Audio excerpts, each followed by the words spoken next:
आज हम श्लोक नंबर 117 में दान के भेद समझेंगे और 118 नंबर श्लोक में दान के उन भेदों में प्रसिद्ध व्यक्तियों के नाम बताए गए हैं। तो दान के 4 भेद आचार्य श्री समंतभद्र स्वामी श्री रत्नकरण श्रावकाचार्य ग्रंथ के श्लोक नंबर 117 में बता रहे हैं। श्लोक दोहराएंगे। आहारौषधयोरप आहारौषधयोरप युपकरणावासयोश्च दानेन युपकरणावासयोश्च दानेन वैयावृत्यं ब्रुवते वैयावृत्यं ब्रुवते चतुरात्मत्वेन चतुरस्रा चतुरात्मत्वेन चतुरस्रा। चतुरस्राः माने 4 ज्ञान के धारक। हाँ, 4 ज्ञान के धारक होते हैं गणधर देव। जैसे ही दीक्षा ग्रहण करते हैं, मुनि बनते हैं, तो उनको तत्काल चौथे ज्ञान की प्राप्ति हो जाती है। जैसे भगवान महावीर स्वामी के संवत्सरण में इंद्रभूति गौतम ने जैसे ही मुनि दीक्षा धारण की, उसी समय उनको तत्काल चौथे ज्ञान की प्राप्ति हो गई। चौथा ज्ञान होता है मन पर्यय ज्ञान। इसके पहले 3 ज्ञान और होते हैं, मति ज्ञान, श्रुत ज्ञान और अवधि ज्ञान। तो ऐसे इन चारों ज्ञान के जो धारक हैं वे गणधर देव हैं। उन्होंने वैयावृत्यम माने वैयावृत्य को, जो वैयावृत्य शिक्षा व्रत का वर्णन हम कर रहे हैं विस्तार से, अभी 3 दिन से चल रहा है लगातार। तो उस वैयावृत्य शिक्षा व्रत को आहार, औषधियों, उपकरण, आवासयो, ये 4 नाम इसमें बताए हैं। आहार, औषधियों, उपकरण, आवासयो माने आहार दान, ये 4 दान हैं। तो आहार दान, दूसरा औषध दान, तीसरा उपकरण दान और चौथा आवास दान। और उपकरण में यहाँ जो मुनिराज को जिन उपकरणों की आवश्यकता होती है वे सभी उपकरण इसमें आ जाएंगे तीसरे दान में। देखो, पहले दान में तो आहार दान हम सब जानते हैं, अभी इसके पहले भी काफी विस्तार से वर्णन हो गया। नवधा भक्ति सहित देना चाहिए और दाता में 7 गुण होना चाहिए, सारा वर्णन हुआ है। तो वो आहार दान है। और आहार के बाद औषध दान। औषध दान भी एक तो आहार के साथ में, जैसे कोई बीमारी है महाराज को या मौसम के अनुसार कोई औषधि देना है, सर्दी गर्मी आदि बरसात आदि के अनुसार, तो आहार में औषधि दे दी जाती है। जैसे एक बार का प्रसंग आता है कि एक मुनि महाराज को कोई व्याधि हो गई थी और वो मुनि महाराज आहार के लिए आए। तो श्री कृष्ण के समय की बात है। तो श्री कृष्ण ने क्या किया कि जो औषधि की आवश्यकता मुनिराज की व्याधि को ठीक करने के लिए थी, वो औषधि अपने वहां पर महल में मंगाई, अच्छे उत्तम वैद्य से शुद्ध आयुर्वेदिक औषधि जड़ी बूटी वगैरह से बनवाई और बनवा करके अपने महल में ही उस औषधि से युक्त लड्डू बनवाए और लड्डुओं में वो औषधि उन्होंने मिलवा दी अच्छे तरीके से और सारे नगर में उन्होंने वो लड्डू बंटवा दिए। तो उनका उद्देश्य यहाँ पर क्या था कि मुनि महाराज आहार के लिए आएंगे तो किसके घर में जाएंगे ये तो पता नहीं है। उस समय तो सारे श्रावक शुद्ध आहार भोजन वगैरह करते थे। तो मुनिराज आए हैं तो सभी अपने दरवाजों पे खड़े होकर के और मुनिराज को बुलाते थे आहार के लिए, मतलब पड़गाहन करते थे। तो किसके घर में जाएंगे कुछ पता नहीं है, इसलिए सारे घरों में जितने घर थे उनके उसमें नगर में श्रावकों के, उत्तम श्रावकों के, उन सबके घर में वो औषधि युक्त लड्डू उन्होंने वितरण करा दिए और ये बात प्रचार करा दी, सूचना करा दी सबको कि जिसके घर में भी मुनिराज आएंगे तो ये लड्डू औषधि युक्त लड्डू हैं, ये मुनिराज को आहार में दिए जाएं। इस प्रकार से वो मुनिराज को औषधि प्राप्त हुई तो कुछ दिन में उनका जो बीमारी थी वो औषधि के प्रभाव से ठीक हो गई। तो इस प्रकार से ये औषधि दान होता है। तो श्रावक को अपना बुद्धि विवेक इसमें लगाना रहता है कि क्या औषधि देना है और किस प्रकार से देना है। तो ये औषधि दान है। एक तो आहार के समय खाने में दिया जा सकता है औषधि, कोई काढ़ा वगैरह देना है तो उसको उबाल के काढ़ा बना करके, या कोई चूरन वगैरह देना है तो किस प्रकार से देना है, चाशनी वगैरह में या किस तरीके से, तो उस तरीके से मुनिराज को दें। या खाने में ही क्या वस्तु देना है जो औषधि का काम करेगी, तो ऐसा औषधि दान होता है। दूसरी औषधि होती है जैसे कोई चोट वगैरह है, या चलने से घाव वगैरह हो गया है, या कोई अन्य इस प्रकार शरीर की पीड़ा है, तो उस पर कोई तेल का लेप करना, या कोई और औषधि ऊपर से लगाना, या सेंक वगैरह करना, तो ये सारे काम औषधि में आते हैं, सेवा में आते हैं वैयावृत्ति में। माने वैयावृत्ति के ही भेद हैं ये 4 दान। तो इस तरह दूसरा औषधि दान। और तीसरा उपकरण में मुनिराज को आवश्यकता क्या रहती है, 3 चीजों की आवश्यकता रहती है विशेष रूप से। माने 3 उपकरण हैं, तो उनमें क्या है, पिच्छी, कमंडलू और शास्त्र। ये 3 आवश्यक उपकरण हैं, इनके बिना काम नहीं चलता है। और इन तीनों में भी सबसे महत्वपूर्ण है पिच्छी का। बाकी शास्त्र के बिना कुछ समय चल जाएगा, अधिक समय भी चल जाएगा, और कमंडलू के बिना भी कुछ समय चल जाएगा, लेकिन बिना पिच्छिका के मुनिराज का कार्य बिल्कुल भी नहीं चलेगा, वो चल ही नहीं सकते हैं।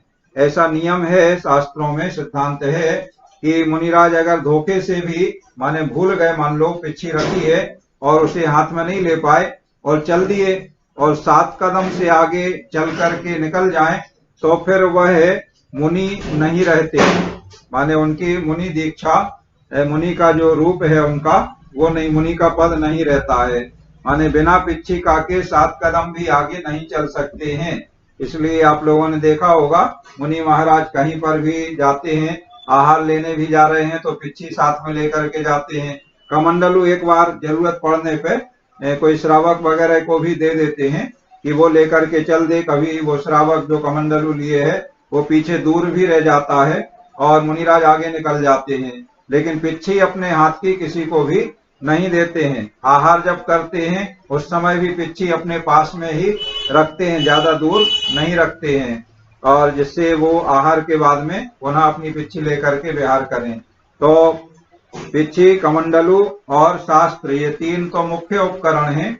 और इसके अलावा जैसे सोने बैठने के लिए चौकी, तखत, पाटा, चटाई वगैरह ये, या मौसम के अनुसार अन्य जो भी उपाय, उनके लिए जिन उपकरणों की आवश्यकता है, लिखने के लिए कापी, पेन, ये सारे सहायक चीजें हैं जो उनके साधना करने में सहायक बनते हैं। इसी प्रकार से मुनिराज के लिए और अन्य कोई आवश्यकता अगर है तो वो जैसे शास्त्र वगैरह रखने के लिए ऐसी वो रेहल रहती है, उस पर रख लेते हैं तो आराम से स्वाध्याय करने में सुविधा रहती है। तो उससे संबंधित जो भी अन्य उपकरण हैं वो सारे दान में देना। तो ये तीसरा दान होता है उपकरण। और उसके बाद आवास, चौथा उपकरण होता है आवास दान। तो आवास दान में क्या होता है, जैसे कमरा वगैरह, धर्मशाला इस तरह से बनवा देते हैं, या पूर्व में मुनिराज जंगल वगैरह में रहते थे तो वहाँ गुफाएं रहती थी पहाड़ों पर्वतों की, तो उन गुफाओं को अच्छा एक सा करवा देते थे, सुरक्षित करवा देते थे श्रावक लोग, या उनमें गुफा में मुनिराज आराम से बैठ जाए, ऐसा एक सा समतलीकरण वगैरह ऐसा करवा देते थे। अभी वर्तमान में कमरा या संत निवास या धर्मशाला इस प्रकार के ये सारे आवास दान में आ जाते हैं। तो ये 4 प्रकार के दान कहे गए हैं। ये 4 प्रकार के दान श्रावक द्वारा दिए जाते हैं। तो यहाँ विशेष रूप से अपन मुनि की बात कर रहे हैं उत्कृष्ट की अपेक्षा से, और मध्यम और जघन्य श्रावकों को भी उनकी आवश्यकता के अनुसार जो आवश्यकता जरूरत की चीजें हैं, ज्ञान ध्यान में जो सहायक हैं, तो वो चीजें दान में देना चाहिए। इस प्रकार दान के 4 भेद बताए गए हैं जो वैयावृत्य शिक्षाव्रत के भेदों में आते हैं। माने दान वैयावृत्य शिक्षाव्रत का ही एक भाग है। श्लोक दोहराते हैं, आहारौषधयोरे युपकर्णावासयोश्च दानेन वैयावृत्यं ब्रुवते चतुरात्मत्वेन चतुरस्रा। और अब ये चार दान जिस क्रम में बताए गए हैं, आहार दान, औषधि दान, उपकरण दान, आवास दान, इसी क्रम में इन चार दानों में प्रसिद्ध है चार महानुभावों के व्यक्तियों के नाम बताए जा रहे हैं श्लोक नंबर 118 में। दोहराएंगे। श्रीसेन वृषभसेने श्रीसेन वृषभसेने कौंडेशः सूकरश्च दृष्टान्ताः कौण्डेशः सूकरश्च ज्येष्ठान्ताः वैयावृत्यस्यैते वैयाव्रत्यस्यैते चतुर्विकल्पस्य मन्तव्याः। चतुर्विकल्पस्य मन्तव्याः। चार जो प्रसिद्ध हुए हैं एक एक दान में एक एक व्यक्ति, उनके नाम इस प्रकार हैं। पहले दान में, पहला दान माने आहार दान में श्रीसेन राजा, श्रीसेन ये राजा थे हस्तिनापुर में, श्रीसेन राजा। इसके बाद दूसरे दान में, दूसरा दान माने औषधि दान में वृषभसेन माने वृषभ सेना, ये वृषभ सेना है, एक सेठ की पुत्री थी वृषभ सेना, वो दूसरे औषधि दान में प्रसिद्ध हुई है। तीसरे दान में, तीसरा माने उपकरण दान, शास्त्र वगैरह या पिछी कमंडल ये उपकरण दान में देते हैं, तो उसमें प्रसिद्ध हुए हैं कौंडेश है, कौंडेश नाम के एक ग्वाला। और अंतिम चौथा दान है उपकरण दान। उपकरण दान में प्रसिद्ध शूकर, शूकरश्च दृष्टान्ताः माने शूकर, शूकर वही जो सुअर, जो त्रियंच गति के जीव होते हैं, जिन्हें अत्यंत निंद्य माना जाता है, जो जिनका खान पान भी बड़ा निंद्य होता है, और नाली वगैरह में गंदे स्थानों में प्राय हमारे यहाँ तो ऐसे रहते हैं, और दूसरे जगह पे थोड़े साफ भी लोग रखते हैं उनको। तो ये चार जो भेद हैं, चार व्यक्ति विशेष हैं, ये चार दानों में क्रम से प्रसिद्ध हुए हैं। चतुर्विकल्पस्य चार भेद वाले वैयावृत्यस्य माने वैयावृत्य के दृष्टांता मंतव्या, दृष्टांत जानना चाहिए। ये चार प्रसिद्ध व्यक्तियों के इसमें नाम बता दिए हैं। तो आहार दान में श्रीसेन, इन्होंने आहार दान दिया था और आहार दान से इनको प्रसिद्धि की प्राप्ति हुई थी। औषधि दान में वृषभ सेना, औषधि दान देने से वृषभ सेना के लिए रिद्धि सर्वौषधि की प्राप्ति हुई थी। और शास्त्र उपकरण में शास्त्र दिया था कौंडेश नाम के ग्वाले ने, जो कालांतर में अपनी आगे की पर्याय में कुंद आचार्य के रूप में इनको फल मिला था। माने ऐसे महान आचार्य के रूप में इनका जन्म हुआ और ये महान आचार्य बने। और अंतिम दान जो आवास दान है, इसमें शूकर, देखो कितनी बड़ी बात है। आवास दान तो बड़े बड़े सेठ श्रावक लोग बनवाते हैं, बड़ी बड़ी धर्मशालाएं बनवाते हैं और बहुत बड़े बड़े काम करते हैं सेठ लोग, संपन्न लोग, श्रावक लोग।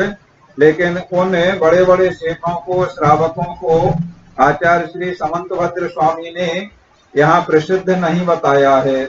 किसके लिए प्रसिद्धि दी है? एक शूकर के लिए। बहुत बड़ी बात है ये। जैसे वहाँ अहिंसा अनुव्रत में प्रसिद्धि की जब बात आई, तो चांडाल, यमपाल चांडाल का आपको हमने बताया था, कहानी भी सुनाई थी, तो उसको प्रसिद्ध बताया था। माने एक चांडाल जो अत्यंत निंदे कर्म करने वाला, हिंसा करने वाला और इस तरह नीच गोत्र वाला चांडाल। इसी प्रकार यहाँ पर आवास दान में नीच गोत्र वाले त्रियंच गति के अत्यंत निंद्य जीव शूकर को प्रसिद्धि आचार्य श्री ने बताई है। कितना बड़ा इनका यहाँ पर ये एक दृष्टिकोण है, मंतव्य है, ये बात समझने लायक है। और लोग भी देते हैं दान, आवास का दान, और वसति का वगैरह बनवाते हैं, धर्मशालाएं बनवाते हैं, संत निवास बनवाते हैं, बहुत रुपया धन खर्च करते हैं उसमें। तो उनको यहाँ क्यों नहीं लिया? तो शूकर के बारे में आप समझ लें कि शूकर क्यों प्रसिद्ध हुआ है। ये घटना शुरू होती है, दो जीव थे, मतलब दो मनुष्य थे, और उन मनुष्यों में आपस में मित्रता थी, और कालांतर में वो मरण करके और एक शूकर और एक व्याघ्र बन जाता है। और उसके बाद एक उन्होंने, जब वह मनुष्य पर्याय में थे, तो एक धर्मशाला बनवाई थी जो यात्रियों के लिए, साधु संतों के लिए उसमें वो आकर के ठहर जाएं, ऐसा उनका भाव था। तो ये सुअर हुआ, और एक मुनिराज आकर के वहां जो धर्मशाला बनी थी, निवास बना था बसती का टाइप की, तो उसमें एक मुनिराज आकर के ठहर जाते हैं, और मुनिराज मनुष्य की गंध पा करके वह जो सिंह था वह उनको मारने के लिए, भक्षण करने के लिए जंगल में आ रहा होता है। दूसरी तरफ से ये शूकर था, ये देखता है कि ये सिंह यहीं इसी ओर आ रहा है, तो कहीं ये मुनिराज को बाधा ना पहुंचाए। तो ये शूकर, जंगली सुअर बहुत ताकतवर होते हैं जो जंगल में रहते हैं, तो वह सुअर जाकर के और उसे सिंह का मुकाबला करता है, सामना करता है, और उसे उस गुफा की तरफ या धर्मशाला बसती का जो भी वहां बनी थी उसकी तरफ आने से रोकता है, और इसमें उनका आपस में युद्ध हो जाता है। दोनों लड़ते हैं एक दूसरे से, और दोनों लड़ते लड़ते घायल हो जाते हैं, और घायल होकर के वहीं पर एक तरफ सुअर पड़ जाता है और एक तरफ वह सिंह पड़ जाता है, और कुछ समय बाद उनका मरण हो जाता है। तो यहाँ पर उस शूकर का भाव क्या था कि इसमें जो बसतिका में मुनिराज रुके हुए हैं, इनका सुरक्षा इनकी हो, और इनके इस आवास में किसी प्रकार का विघ्न, बाधा उत्पन्न इसके माध्यम से ना हो। तो दोनों लड़ते हैं, लड़ते लड़ते दोनों मर जाते हैं, और अपने परिणामों के अनुसार आवास में सुरक्षा देने के लिए वह शूकर मर करके देव पर्याय को प्राप्त हो जाता है। तो ये शूकर विशेष रूप से, इसने जो अपनी पूर्व पर्याय में मनुष्य भाव में जो आवास बसतिका जो बनवाई थी, और उस बसतिका में साधु ठहरे हैं, ऐसा इसका भाव था। इस प्रकार से इसको आवास स्थान में प्रसिद्धि की प्राप्ति हुई है। इसी प्रकार से चारों दान के जो नाम बताए हैं, इनकी कहानियां हैं, तो आप लोग उसको पढ़ लेंगे पुस्तक में, और समय रहेगा तो हम आपको अलग से बता भी, सुना भी देंगे। अभी आप ये चार नाम तो याद रखेंगे कि आहार दान में श्रीसेन राजा, और औषधि दान में वृषभ सेना, ये सेठ पुत्री है, और तीसरे उपकरण दान में कौंडेश नाम का ग्वाला, और अंतिम आवास दान में शूकर प्रसिद्ध हुआ है। श्लोक दोहराते हैं। श्रीसेन वृषभ सेने कौंडेश शूकरश्च दृष्टान्ताः वैयावृत्यस्यैते चतुर्विकल्पस्य मंतव्याः। इस प्रकार वैयावृत्य शिक्षा व्रत के अंतर्गत आज आपने वैयाव्रत में चार दान बताए गए हैं, उन चार दानों के बारे में समझ लिया, और उन चार दानों में जो प्रसिद्ध हुए हैं ऐसे चार महान व्यक्तित्व के बारे में आपने जान लिया है। अब आपके मन में कोई जिज्ञासा, प्रश्न है तो आप पूछ लें।